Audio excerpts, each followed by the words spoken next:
Hello नमस्कार दोस्तों।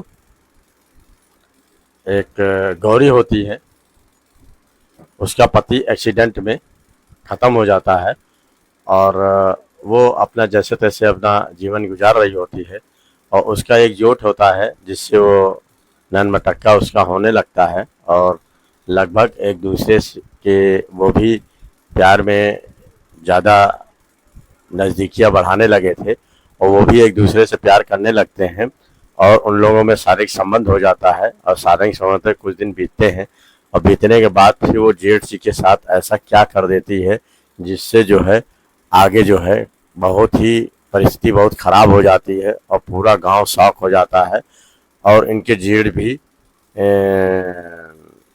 दुनिया छोड़कर चले जाते हैं। ऐसा क्या ये करती है गौरी, देखिए इस कहानी में आप लोग को पूरी कहानी बताऊंगा जो कि बहुत ही रोचक है, बहुत ही अच्छा है। अगर ये दोस्तों आप लोगों को कहानी अच्छी लगे तो लाइक सब्सक्राइब जरूर करिएगा और एक कमेंट जरूर करिएगा कि ये कहानी आप लोग को कैसी लगी। ये कहानी दोस्तों राजस्थान की है, राजस्थान के भरतपुर की। और दो भाई होते हैं एक ही परिवार में, तो उनके माता पिता पहले के ही ख़त्म हो जाते हैं और ये दोनों भाई जो है एक का नाम भोला रहता है और दूसरे का नाम ओम प्रकाश रहता है। तो ओम प्रकाश जो अपने भाई के बचपने में उसके माँ बाप मर जाते हैं, तो वो बेचारा पाला पोसा करता है ओम प्रकाश और अच्छी तरीके से देखभाल भी करता है और धीरे धीरे भोला को पढ़ा लिखा के कुछ अच्छी जगह करने की अच्छी पोस्ट पर करने की कोशिश करता है आगे, लेकिन वो वैसा नहीं हो पाता है। वो धीरे धीरे एक ट्रक ड्राइवर का काम सीखता है और एक ट्रक ड्राइवर हो जाता है और ट्रक ड्राइवर की ही नौकरी करने लगता है और उससे कमाई दमाई इनकी अच्छी होने लगती है और वो अच्छा खासा पैसा भी कमाने लगता है, क्योंकि जो है ट्रक वो दूर दूर जाता है। तो जाने के बाद जो है वो 3-3 4-4 दिन एक एक हफ्ता लग जाता है उसको आने में, तो वो उसकी कमाई कुछ मोटी होती है और कुछ माल भी गाड़ी के अंदर रख के ले जाता है और पर्सनल अपना दे भी देता है, तो इससे कमाई उसकी दोगुनी बढ़ जाती है। ओम प्रकाश होता है, वो इनको पढ़ाने लिखाने के चक्कर में अपनी शादी भी नहीं करता है और कहता है कि मेरा भोला जो है कि मैं इसी की शादी करूंगा, मैं अपनी शादी नहीं करूंगा क्योंकि मेरी अब उम्र निकल गई है शादी करने की। अब ये भोले की शादी करूंगा तो यही ठीक रहेगा, क्योंकि हर चीज़ की उम्र होती है शादी की। अब शादी की मेरी वो उम्र नहीं रही, धीरे धीरे मुझे पता भी नहीं चला कि मेरी उम्र कब निकल गई और मैं अब इन्हीं की देख रेख और सेवा करूंगा और घर का जो है खर्चा चलाता रहूंगा। फिर वो क्या करता है कि भोला की शादी करने की सोचा करता है, इधर उधर बातें चलाता है। फिर एक रिश्तेदार से बातें उसकी होती हैं तो कहता है कि अरे बगल वाले गांव में एक लड़की गौरी नाम की है, वो बहुत ही सुंदर और सुशील है, कहिए तो उससे बात चलाऊं, वो बहुत ही भोला के लिए सुटेबल रहेगी। तो ये कहते हैं कि ठीक है बात चलाओ, अगर अच्छी लगेगी तो हम लोग कर लिया जाएगा। वैसे भी काफ़ी दिन से यहाँ कोई औरत नहीं है, घर सूना साना रहता है, खाना हम ही लोग को बनाना पड़ता है, मैं ही बना बना के खिलाता पिलाता हूँ और कपड़े लत्ते हम ही को धोना पड़ता है। तो अगर शादी हो जाएगी तो ये सबसे कम से कम आज़ादी मिल जाएगी। तो वो सोचता है, कहता है कि अगर शादी हो जाए तो अच्छी बात है। तो फिर वो भोला की शादी करने के लिए वो गौरी के पास जाते हैं, तो गौरी की फ़ोटो दिखाते हैं तो गौरी कहती है कि मुझे मंजूर है, और अगर उनको मंजूर है कि नहीं। तो वो कहते हैं, पता चलता है कि भोला कहता है मेरा भाई अगर राजी है, अगर इनको पसंद है तो वो मुझे भी पसंद है। वो तैयार भी हो जाता है शादी करने के लिए और फिर बड़ी धूमधाम से ओम प्रकाश भोला की शादी कर देता है। और शादी करने के बाद गौरी आ जाती है घर में और गौरी आते ही पूरा घर संभाल लेती है। आते ही वो देखती है कि पूरा घर जो है अस्त व्यस्त है, कोई सही जगह पे नहीं सामान रखा है और घर जो है कबाड़ जैसा बना हुआ था, आके सब सुव्यवस्थित करती है और टाइम पे खाना बनाती है और उसके बाद जो अपने जेठ को भी देती है और अपने पति को भी देती है। और इसी तरीके से कुछ दिन बीतते हैं, बहुत ही अच्छा लगता है। तो वही भोला ओम प्रकाश कहता है कि देखो कितनी अच्छी दुनिया होती है, हम लोग जो है क्या जाने कि दुनिया में कैसे रंग हैं। यहाँ कोई औरत नहीं थी तो सब खाना बना हम ही को बनाना पड़ता था, पूरा घर का देखभाल हम ही को करना पड़ता था। अब मुझे लगा कि सुकून है, कम से कम बना बनाया खाना मिल जाता है, समय पे चाय मिल जाती है, समय पे बिस्तर लग जाता है, कितना अच्छा लगता है कि अब कोई जो है दुनिया रंगीन है, दुनिया कितनी अच्छी है। तो वो दोस्तों क्या करता है कि ये भोला होता है, ये चला जाता है काम पे और कहता है कि देखो मैं कल 2 दिन पे आऊँगा और थोड़ा मुझे भाड़ा दूर लेके जाना है, थोड़ा घर का ख्याल रखना, अच्छा, और थोड़ा भैया का भी ख्याल रखना, क्योंकि बेचारे जो है अब काफ़ी काम धंधा करके थक जाते हैं, तो थोड़ा ध्यान रखना। तो इस पे गौरी कहती है ठीक है, मैं इनका ध्यान रखूंगी, आप जाइए और अच्छे से गाड़ी चलाइएगा और चला के चले जाइएगा, क्योंकि जो है आप जानते हैं कि आपकी अब शादी हो गई है, तो अब परिवार में कोई है, आपका इंतज़ार कर रहा है, आप जो है ज़्यादा उधर समय लगा के चले आइएगा। तो वो कहता है ठीक है, मैं चला आऊँगा और परेशान मत हो। तो जाता है, 2 दिन के बाद जो है गाड़ी जो है कानपुर लेके जाता है और कानपुर से जो है वापस जाता है। और आने के बाद जो है गौरी कहती है कि बड़ा समय लगा देते हो। तो कहते हैं क्या करूं, ट्रक ड्राइवरों की दुनिया ही ऐसी है कि कोई एक जगह तो पास में तो कोई लेके जाता नहीं है सामान। ट्रक का काम हमेशा दूर का काम होता है, 500 700 1000 1500 ऐसे किलोमीटर जाना पड़ता है। तो जाने के बाद तुरंत तो गाड़ी वापस होती नहीं है, उसका हम लोग पूरा खाने का, पीने का, रहने का सब पूरा सामान वही ट्रक ही रहता है, ट्रक पे ही आना जाना रहता है, ट्रक पे ही सब देखभाल करना होता है, सब सारी दुनिया हमारी ट्रक ही होती है। और ट्रक की दुनिया में आप जानते हैं कि आदमी पीता खाता भी ज़रूर है, तभी वो गाड़ी सही से चला पाता है। तो भोला जो है इसी तरीके 2 दिन 4 दिन 6 दिन इसी तरह आता है और जाता है। तो ये कहती है कि देखिए आप कोई और काम क्यों नहीं कर लेते हैं, ये काम जो है इससे आप हमेशा दूर ही रहेंगे। जब भी आप आते हैं तो पता चला कल आपको फिर जाना है 3 दिन 4 दिन टूर पे। तो भोला कहता है कि चलो मैं काम दूसरा देखता हूँ, फिर दूसरा काम कर लेंगे, अभी तो बहरहाल मुझे जो है काफ़ी दूर जाना है, कम से कम 1800 किलोमीटर दूर है, तो मुझे जाने में 1 हफ्ता लग जाएगा। तो तुम ऐसा करना कि जो मुझे खाना में बना के दो और टिफ़िन में रख दो, अभी मैं निकलता हूँ, और देखना भैया का ख्याल रखना। और ये कम से कम इनकी शादी को 6 महीने बीत जाते हैं, उनको पता भी नहीं चलता कि 6 महीना हो गए। बहुत ही अच्छा से इनका परिवार चलता है, राजी खुशी से पूरा परिवार में खुशहाली रहती है, सब खुश रहते हैं और इनका भाई भी बहुत ही खुश रहता है, ओम प्रकाश। तो क्या होता है कि वो कहता है कि अब मैं जा रहा हूँ, मेरा टिफ़िन तैयार कर दिया और देखो मैं 1 हफ्ते में आऊँगा, आप परेशान मत होना, थोड़ा भैया का ख्याल रखना, ठीक है, और अब मैं जा रहा हूँ। और उसके बाद फिर सोचते हैं क्या है, अभी तो बहरहाल भाड़ा लेके जाना है। तो इस पे जो है गौरी कहती है देखिए थोड़ा जल्दी आने की कोशिश करिएगा हैं, और क्या बताऊं, आप थोड़ा अच्छे से ड्राइविंग करिएगा, आप टेंशन मत लीजिएगा, आराम से आइएगा, कोई दिक्कत नहीं है।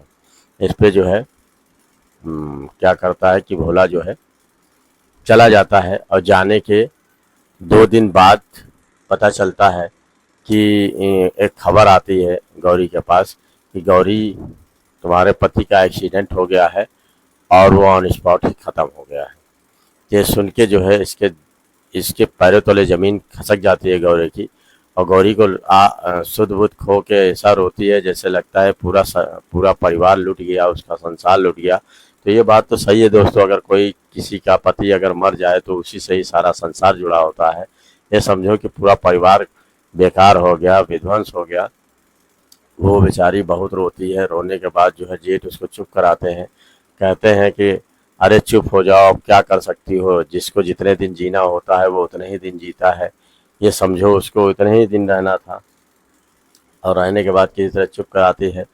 फिर ये लोग क्या करते हैं कि मिट्टी को लेके जाते हैं और जाने के बाद दाह संस्कार करके फिर वापस आते हैं, तो उनको लगता है कि हर कोने में कहीं ना कहीं भोला बैठा हुआ है, उसी को वही बहुत याद आती है उनको, ओम प्रकाश को। और ये बेचारे सोच में पड़ जाते हैं कि मैं रातें ये दिन कैसे बिताऊंगा, हमेशा भोला की याद आती है, अब तो पूरी दुनिया ही लुट गई है, लगता है घर में कोई है ही नहीं। उस पर गौरी कहती हैं कि आप खाना खा लीजिए, जाने वाला तो अब चला गया, आप क्या कर सकते हैं, अब तो आप अपना कलेजा भी फाड़ देंगे तब भी वो नहीं आएगा। इस तरीके से वो समझाते हैं एक दूसरे को। फिर कुछ दिन इसी तरह बीतते हैं, 1-2 महीने का समय बीत जाता है, फिर धीरे धीरे सब सामान्य होने लगता है, सब स्थिति सामान्य हो जाती है।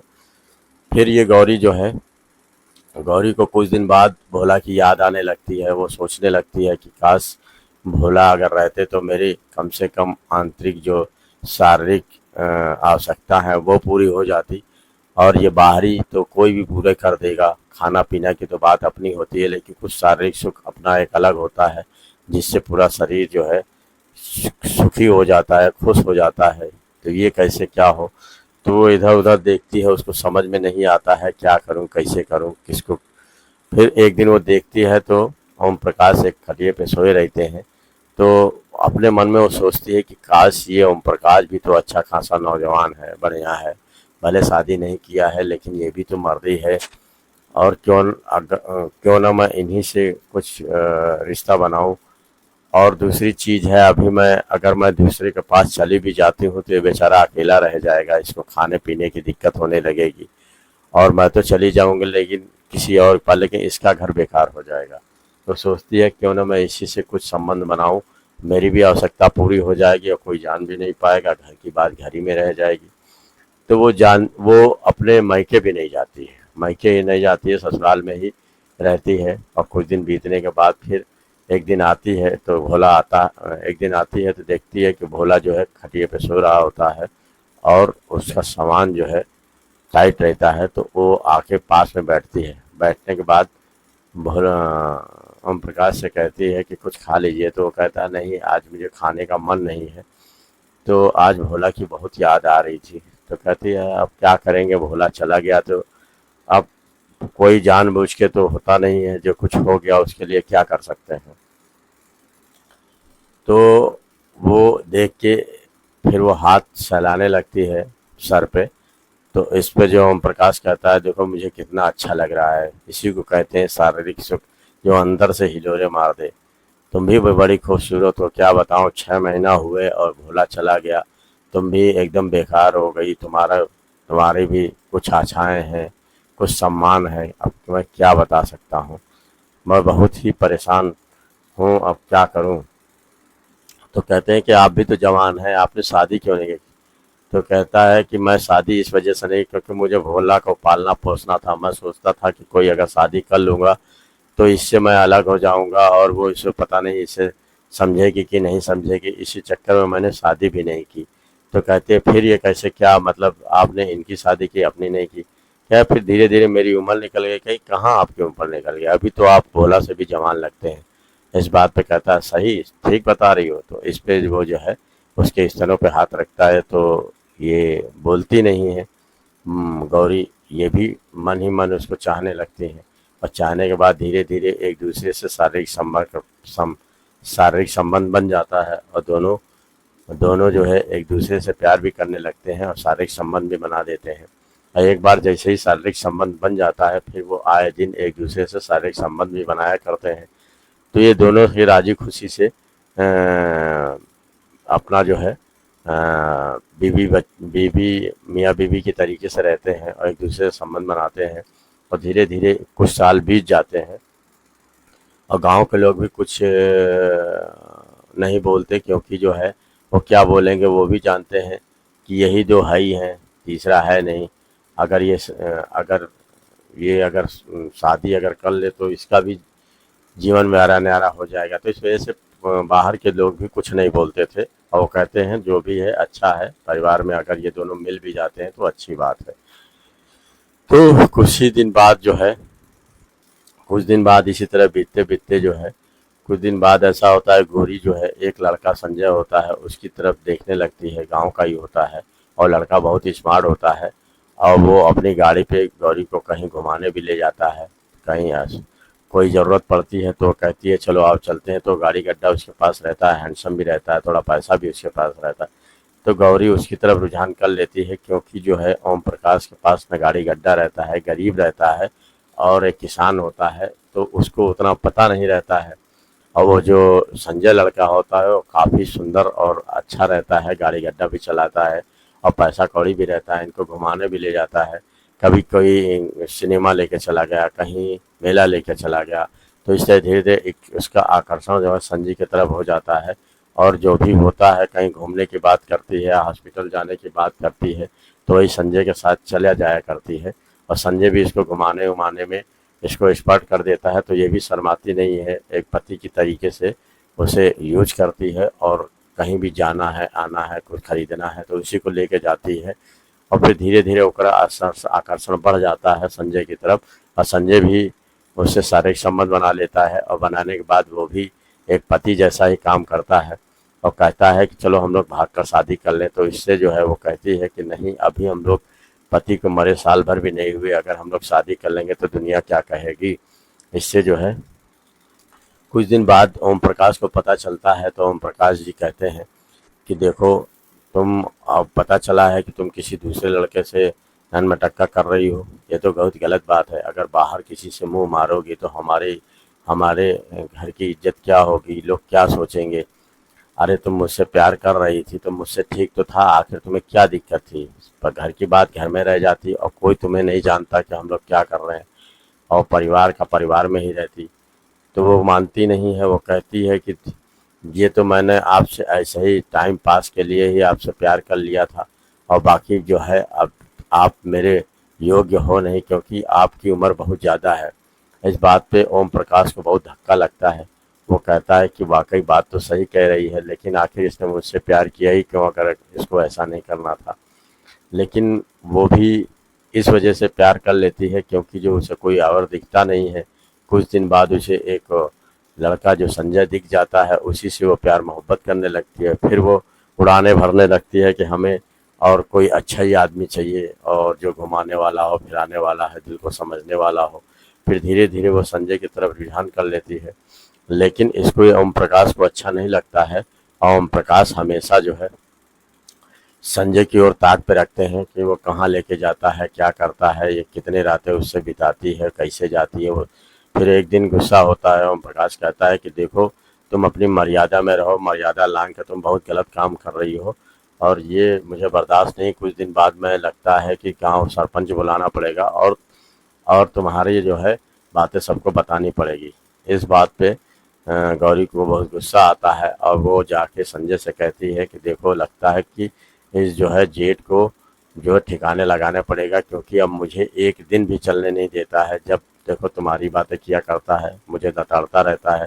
अब तो एक पंचायत भी रखने की बात कर रहा है। अगर हम लोगों में यह संबंध किसी को बता देगा तो बड़ी बेइज्जती होगी, और गांव वाले क्या कहेंगे। इस पे संजय कहता है, तुम परेशान मत हो, मैं धीरे धीरे जो है सब कुछ ठीक कर दूंगा। और वो जो है कहती है कि ऐसा है कि ठीक तुम कुछ नहीं कर पाओगे, ऐसा करते हैं कि इसको रास्ते से हटा ही देते हैं, न रहेगा बांस न बजेगी बांसुरी। तो कहता है चलो ठीक है, तुम खेत पे जाओ और इसे बुलाओ खेत पे किसी तरीके से। अगर ये खेत पे आ जाता है तो वहीं इसका काम तमाम कर दिया जाएगा। तो ओम प्रकाश को पता नहीं रहता है, वो तो नॉर्मल ज़िंदगी की तरह जी रहा था। एक दिन क्या करती है कि कहती है कि मैं भी आपके साथ चलूँगी, और फिर ये क्या करती है कि खेत पे खाना वाना लेके चली जाती है। और ले जाने के बाद ओम प्रकाश से कहती है कि अब मैं पहले चल रही हूँ, आप आइएगा तो जो थोड़ा जल्दी आइएगा। तो ओम प्रकाश कहता है ठीक है, नहा धो के मैं आता हूँ, तब तक तुम जा रही हो, तब तक तुम खेत पे चलो, मैं आ रहा हूँ। तो इस पर जो है ओम प्रकाश भी वहाँ चला जाता है, और जाने के बाद जो है धीरे से जो है संजय को फ़ोन कर देती है कि आ जाइए आप भी, और आने के बाद जो है इसका काम तमाम कर देते हैं। उधर से धीरे से संजय आ जाता है, और आने के बाद जो है एक गमछा रहता है, गमछे से जो है खट से इसके गिरेबान में तो गमछा डालता है। और डालने के बाद ये क्या करती है, गौरी और वो दोनों मिल के एक दूसरे को गमछा कस के दबाते हैं। दबाने के बाद वो गला दबाकर ओम प्रकाश को वहीं पे मार देते हैं, और मरने के बाद फटफटाता है। फटफटाने के बाद जो वहीं पे दम तोड़ देता है, और दम तोड़ने के बाद वहाँ से एक रस्सी होती है, रस्सी को भी गले में कस के खींचते हैं ये लोग। जब वो गमछा से काम नहीं बनता है तो रस्सी वहीं छोड़ के भाग आते हैं। और आने के बाद कुछ देर बाद यहाँ पे गौरी रोने लगती है, कहती है कि जेठ जी सुबह से गए हुए हैं, अभी तक आए नहीं, शाम हो गई, क्या है, कैसे क्या होगा, अब इतनी देर नहीं करते थे। इस पर गाँव के सारे लोग इकट्ठे हो जाते हैं और पूछते हैं कि ऐसी क्या बात हुई। अरे कहीं गए होंगे, घूमने घामने गए होंगे, कहीं बाजार चले गए होंगे, आगे आते होंगे, तुम इतनी परेशान क्यों हो? तो कहती है अरे इतना टाइम नहीं होता था, इतना टाइम कैसे हो गया। तो इस पे जो है गांव के लोग जो है इधर उधर घूमने लगते हैं, देखते हैं कोई खेत में कोई खलिहान में, सब जाते हैं तो पता चलता है कि वहाँ पे ओम प्रकाश मरा पड़ा हुआ है। तो वहाँ पे सब पहुँचते हैं तो कहते हैं कि अरे ओम प्रकाश को ऐसे क्या हो गया, ये तो बहुत ही अच्छा और सुलझा किसान था और बहुत ही प्रेम पूर्वक रहता था, इसको अचानक किसी ने कैसे कैसे मार दिया। तो इस बात पर उसमें से एक आदमी आता है और वो क्या करता है, पुलिस को फ़ोन कर देता है। पुलिस कुछ देर बाद आ जाती है, आने के बाद तहकीकात करती है, सबसे पूछताछ करती है, तो उसे कुछ समझ में नहीं आता है कि आखिर ये माजरा क्या है, ऐसे कैसे किसी ने इसको मार दिया है, किसी से रंजिश थी क्या? तो कोई बताता नहीं है। तो उसमें से एक आदमी कहता है कि अरे इसके अवैध संबंध तो किसी एक लड़के से है। तो उस बात पे पुलिस को शक होता है, तो पूछते हैं कि किससे है? तो वो कहता है कि अरे एक लड़का है संजय, उसी से आना आया जाया करते हो, उसी के साथ। तो उसमें से एक दूसरा रहता है, अरे तुम क्या कहते हो, इसका संबंध तो इससे भी था। तो इस बात पर पुलिस को पूरी सतर्कता हो जाती है कि आखिर माजरा कुछ इसी का है, यही लगता है, और ये गौरी ही कुछ करवाई है, कुछ न कुछ तो गड़बड़ है। तो पूछती है, पूछने के बाद जो पुलिस पूछती है, पूछने के बाद जो है गौरी को ले जाती है थाने, और थाने पूछने के बाद इनसे कहती है कि देखो सीधे सीधे बता दो कि ओम प्रकाश को किसने मारा है। तो वो बोलती नहीं है, इधर उधर की बातें करती है कि सर मुझे क्या मालूम, मैं तो उनको खाना बना ही रही थी, इतनी देर होने के बाद मैंने तो चिल्ला के सबको बुलाया, नहीं तो कौन जानता था ये कहाँ है। फिर उसके बाद महिला कांस्टेबल एक आती है और उसको कस के जोर से थप्पड़ मारती है, और मारने के बाद डंडे निकाल के लाती है, कहती है सही से बता दो नहीं तो बहुत मारूंगी तुम्हें। और इस पर से गौरी पूरी तरीके से डर जाती है, और डरने के बाद पूरी पूरी साफ साफ बात बताने लगती है कि मैं इनसे बहुत परेशान थी, त्रस्त थी, क्योंकि जो है मेरा पति जब ख़त्म हो गया था तो मुझसे ये गलत तरीके से मेरे साथ संबंध बनाए, और बनाने के बाद ये हम पे छीटाकशी करते थे और इधर उधर की बातें से हमें परेशान करते थे और डांटते थे, और कभी कभी तो हमें मारने के लिए हाथ भी उठा दिया था।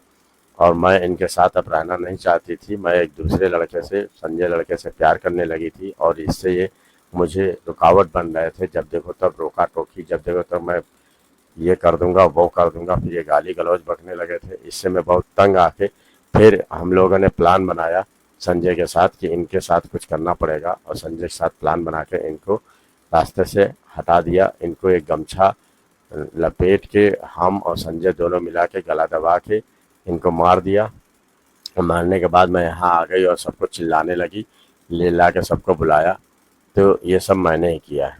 इस पर जो है पुलिस कहती है मुझे शक हो गया था, क्योंकि वहाँ जब एक आदमी बोला कि ये जो है इनका संबंध जेठ जैसे भी था, तभी मैं जान गई कि ये प्रसंग की बात है। इस पे जो है उस औरत गौरी को जो है पुलिस अपनी कस्टडी में ले लेती है और उससे जेल भेज देती है, और यही कहानी जो है समाप्त हो जाती है। तो ये कहानी का सूत्र हमें सबसे बड़ी ये समझ में आया कि अगर गलत तरीके से शारीरिक संबंध अगर कोई किसी के साथ बनाता है तो उसका अंजाम गलत ही होता है। दोस्तों चाहे बाहर का हो चाहे घर का हो, अगर एक बार गलत संबंध किसी से बन गया तो फिर वो मौत की तरफ ही लेके जाता है। अगर ये जेठ उससे शादी कर लेता तो एक बार हो सकता था कि वो ये बात नहीं सोचती, न किसी की दूसरी की ओर आकर्षित होती, लेकिन वो सोचता था कि बिना शादी का ही ये सब शारीरिक संबंध चलता रहे। तो इस तरीके से दोस्तों कहाँ चलता है, इसका अंजाम तो एक दिन बुरा होना ही था, और बुरा होने का मतलब फिर यही सब होता है। ये दोस्तों किसी के साथ भी हो सकता है, क्योंकि मैं तो यही कहता हूँ कि शारीरिक अगर गलत तरीके से संबंध बनता है तो वो उसका नतीजा गलत ही होता है। ऐसा दोस्तों नहीं करना चाहिए। बाकी अगर ये कहानी आपको अच्छी लगे तो लाइक शेयर कमेंट जरूर करिएगा, और बताइए कहानी आपको कैसी लगी। धन्यवाद दोस्तों, नमस्कार।